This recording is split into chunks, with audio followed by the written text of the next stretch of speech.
every time I was watching the preseason, especially when we were looking at backup point guard, because I feel like that's just such a topic that we've just talked about ad nauseum for the past, I don't know, 12 months. Yeah. Could you actually see him being the backup point guard, considering Jaden Ivey is set to miss some time and Marcus Sasser currently is dealing with a hip injury? I don't think it's out of the question, just from the fact that, as I said a few minutes ago, and I'll say it here again, he's a beloved member of the organization for the Crews and for the Pistons alike. He's someone that works insanely hard, and personally, just objectively speaking, I've yet to I've yet to watch him and not come away impressed in some light. Like even in that game in Cleveland in the preseason a couple days ago. Yes, it's the preseason, but Cleveland was playing a lot of their guys. They were still trying. They were still applying pressure. And even though like there's still obviously things that he can work on, and areas where he can grow in his game, like I still think it was pretty apparent that like he kind of struggled once he had to put the ball on the court at certain times, which Cleveland, like their defensive pressure is like at the top of the league. So that's difficult for almost any guard. But nonetheless, he still found ways to be productive and to execute and to be successful. And I just he can shoot the three really well. He's someone who's pretty comfortable with scoring and getting his own shot if he needs to, but he's also a pretty natural playmaker and is pretty comfortable playing within the flow of the offense. Like he's had some really high scoring and assist games with the Motor City Cruise, which those high scoring games, it's like in the G League we see those all the time. Those can be a little hard to actually like gauge, because if you're a borderline NBA talent, you should probably be able to go score 30 plus in the G League. But those high assist number games, those high passing games, that shows that he can elevate his teammates, run an offense, make people around him better. And those are what you look for in an NBA team. Plus, he has the size, he has the athleticism, like he has the the temperament. To me, it's like I think he has just about everything you need.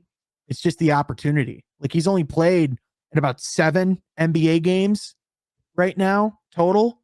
And he's just kind of in that limbo spot of being on a competitive, like a team who's looking to win games, but also kind of does have that gap and that need.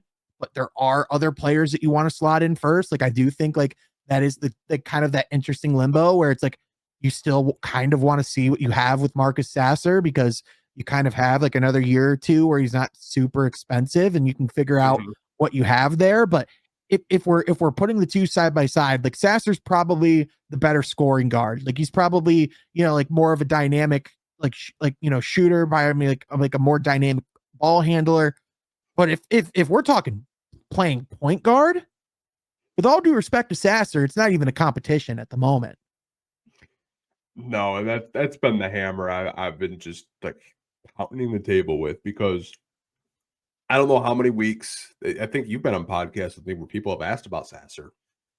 He's just not a facilitator. I mean, he can do it, but I don't really think that's a natural strength of his. It's more of just scoring, isolation, 3-point shooting, getting to the basket. I was so impressed with him, not even in the preseason, Sean. I was impressed with him in the summer league. I was impressed with what I saw this past season with the Motor City Cruise, especially the second half of the season. Felt like he really elevated his game. I was impressed with him at the open practice. He came out, he was competing in that. And most guys were just jogging around. Yeah, he just goes hard. He just goes hard whenever he plays. Like the motor he has. If you guys make it out to a Pistons game, the amount of shit this man talks is inspirational. He jaws, doesn't matter if he's down 25, he still talks, and I love that. I love that energy. The first summer league game, like 2 years ago, I think it was a SARS rookie year. I was impressed with his pace then. Like Yep. he just seems like he's very under control, knows what he wants to do. I feel like the 3-point shot got a lot better, especially this past season. Scoring 19 points against Cleveland with their starters out there, picking up 6 assists. I think what was really telling is the game before that, and Cade wasn't playing, JB had him as the starter point guard with the starters. I think that told me, like, the coaching staff's looking at him saying, like, there might be an opportunity for him to actually get some real NBA minutes. And he's on a two-way right now. I mean, I think he made a really strong case, Sean, to Trajan Langdon and JB Bickerstaff saying, hey, I'm on a two-way. It would not surprise me if that two-way gets converted to a standard contract. Now, I don't know if it's going to be right now. I could see at some point of the season they might have to convert that two-way to a standard contract because he's played so well. They re-upped his two-way contract this past summer, so that tells you the Trajan and the Pistons value him very highly. And I just love all the intangibles with him, from just a standpoint from his fundamentals. Doesn't really make too many mistakes. Good defender. There's not anything I can say negatively about the kid because I really haven't watched a game where I was like, oh, he's not, bringing his best. I feel like every game I watch, there's something else that he gets better at. Yeah, I just don't know what other box he needs to check other than just those slight improvements as a ball handler, just getting more of those opportunities. And to me, this seems like the window. Like if there is a window, if he goes out and plays well while Jaden Ivey is out, I fully expect him at some point to be converted, to a deal, especially if, like by the trade deadline, if the Pistons do make a move. I keep highlighting this because it's so glaringly obvious to me. Marcus Sasser goes from 2.9 million this year to 5 next year. Like, if there's a player that could be moved if they're not living up to performance, like there it is right there. Like, just saying. So, yeah, I think the opportunity is absolutely there because more than likely, not only could Jenkins come in and probably have a similar production, but objectively speaking, like you could probably also get him on a lesser deal. And I don't take pleasure in saying these things. I don't say these things as a slight to a Marcus Sasser because I think he has a lot of talent. It's just the unfortunate reality is being an off-ball guard at 6'1" in the NBA is just not a thing that happens normally or at a high rate. So that to me, that's the difference right there. Yeah, I mean, if you want to just like bring from a contract perspective, obviously, Sasser has been drafted. He was drafted the same year as Asar, and then he's extension eligible going into next summer. So, I mean, those are the conversations you do have to have. If Jenkins does get a standard contract, it probably won't be that much.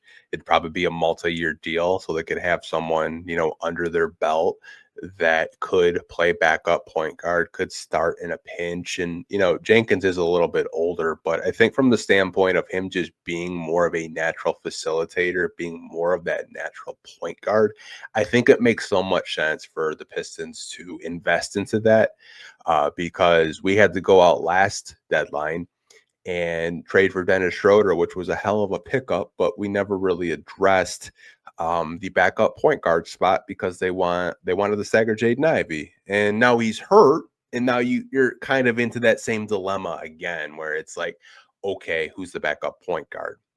Do you really feel confident with Karis LeVert being the backup point guard each and every game?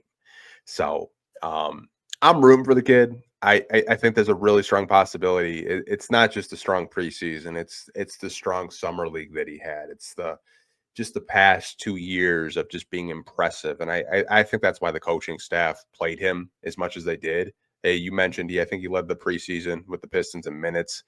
I can't say anything like bad about him. It's just he's just such a very intriguing player to me. He's maximized all of his opportunities thus far. And when you talk about what earns players those like the opportunity that we're talking about, it's maximizing everything that comes to you and treating it like it's like it's an opportunity to showcase yourself. And whether it's an open practice, whether it's a summer league game, whether it's playing against Donovan Mitchell in Cleveland, Ohio in the NBA, like he's done it. And so yeah, I think it's time to give the guy some real run in the NBA. Same here.